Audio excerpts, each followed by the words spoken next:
ज्ञानं कर्म च कर्ता च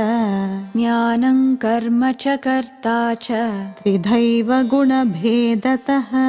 त्रिधैव गुणभेदतः प्रोच्यते गुणसङ्ख्याने प्रोच्यते गुणसङ्ख्याने यथावच्छृणुतान्यपि यथावच्छृणुतान्यपि सर्वभूतेषु येनैकम् सर्वभूतेषु येनैकं भावमव्ययमीक्षते भावमव्ययमीक्षते अविभक्तं विभक्तेषु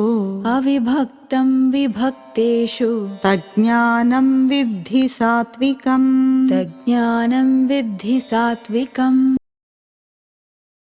ज्ञानं कर्म च कर्ता च त्रिधैव गुणभेदतः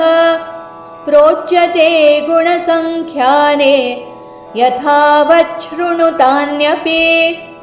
सर्वभूतेषु येनैकं भावमव्ययमीक्षते अविभक्तं विभक्तेषु तज्ज्ञानं विद्धि सात्विकम्